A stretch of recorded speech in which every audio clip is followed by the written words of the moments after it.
L'Afrique s'arme, pourquoi les dépenses militaires explosent?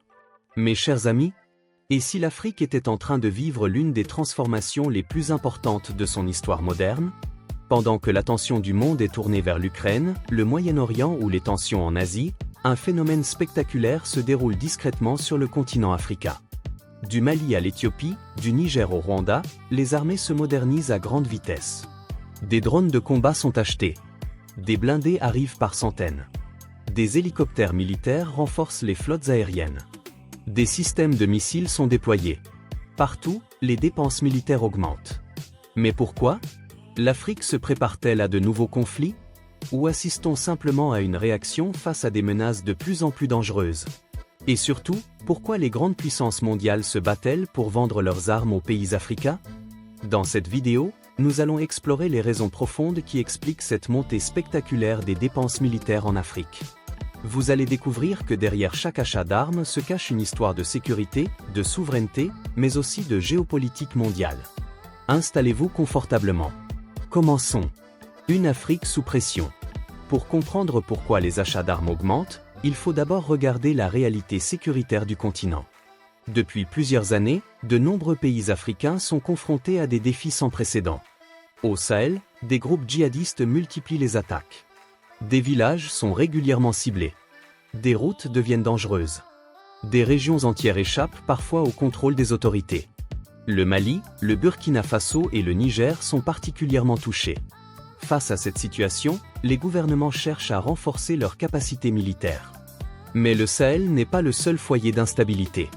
À l'est du continent, l'Éthiopie a connu une guerre particulièrement meurtrière dans la région du Tigré. Ce conflit a profondément marqué les responsables politiques et militaires du pays. Il a démontré l'importance des technologies modernes sur le champ de bataille. Plus au nord-est, le Soudan traverse une crise dramatique.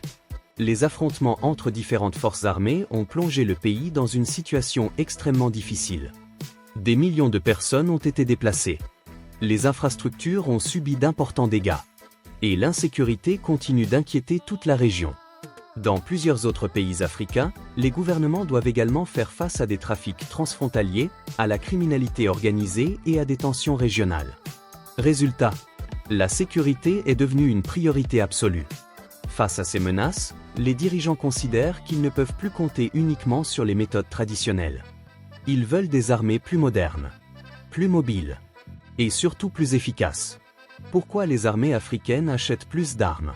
Contrairement à certaines idées reçues, les achats d'armes ne signifient pas forcément qu'un pays prépare une guerre contre son voisin. Dans la majorité des cas, les motivations sont beaucoup plus complexes. Première raison, la protection des frontières.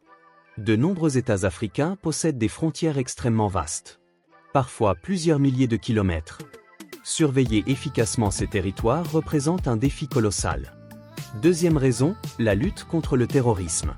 Les groupes armés utilisent aujourd'hui des méthodes de plus en plus sophistiquées. Pour leur faire face, les armées ont besoin d'équipements modernes.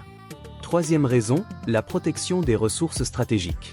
Le pétrole, le gaz, les mines, les ports, les barrages. Toutes ces infrastructures sont essentielles au développement économique. Les gouvernements veulent donc les sécuriser. Enfin, il existe une quatrième raison souvent moins visible. Les guerres ont changé. Aujourd'hui, la technologie joue un rôle central. Les armées qui ne se modernisent pas risquent rapidement d'être dépassées. C'est pourquoi les investissements militaires augmentent dans de nombreux pays. Mais une autre question mérite d'être posée. Qui fournit toutes ces armes? La bataille des grandes puissances. Lorsqu'un pays achète des équipements militaires, il ne signe pas seulement un contrat commercial. Il crée souvent un partenariat stratégique. Et c'est là que les grandes puissances entrent en scène. Les États-Unis demeurent l'un des principaux exportateurs d'armes vers l'Afrique. Washington considère le continent comme un espace stratégique majeur. La Chine, quant à elle, progresse rapidement. Ces équipements sont souvent proposés à des coûts compétitifs. Et Pékin accompagne fréquemment ces ventes d'accords économiques plus larges. La Russie conserve également une influence importante. Plusieurs pays africains considèrent Moscou comme un partenaire militaire de longue date. Mais le nouvel acteur qui attire particulièrement l'attention est la Turquie. En quelques années seulement, Ankara s'est imposé comme un fournisseur incontournable. ces drones ont démontré leur efficacité dans plusieurs conflits à travers le monde. De nombreux gouvernements africains s'y intéressent désormais. Ainsi, derrière chaque contrat militaire se cache souvent une bataille d'influence entre grandes puissances. L'Afrique n'est plus seulement un marché. Elle est devenue un acteur stratégique majeur du nouvel ordre mondial. La révolution des drones. S'il existe une technologie qui symbolise cette transformation militaire africaine, c'est bien le drone. Pendant longtemps, seules les grandes puissances possédaient ce type d'équipement. Aujourd'hui, la situation a changé. Les drones permettent de surveiller des zones immenses. Ils peuvent détecter des mouvements suspects. Certains sont même capables de mener des frappes précises. L'Éthiopie a largement utilisé cette technologie pendant le conflit du Tigré. Le Mali s'équipe également de drones modernes pour renforcer sa lutte contre les groupes armés. Pourquoi un tel succès ? Parce que ces appareils coûtent souvent moins cher qu'une flotte d'avions de combat. Parce qu'ils réduisent les risques pour les pilotes. Et parce qu'ils offrent des capacités de surveillance remarquables. Pour de nombreux experts, les drones représentent l'avenir des opérations militaires africaines. Mes chers amis, une chose est certaine. L'Afrique connaît aujourd'hui une transformation profonde de ses capacités militaires. Face aux menaces sécuritaires, de nombreux États investissent dans des équipements modernes. Mais derrière ces achats se cachent aussi des enjeux géopolitiques majeurs.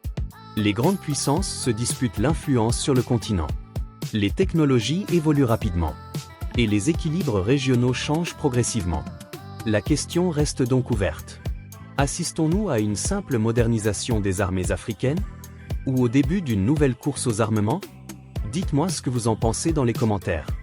Et surtout, ne manquez pas notre prochaine vidéo. Car nous allons découvrir quels sont les pays africains qui achètent le plus d'armes aujourd'hui.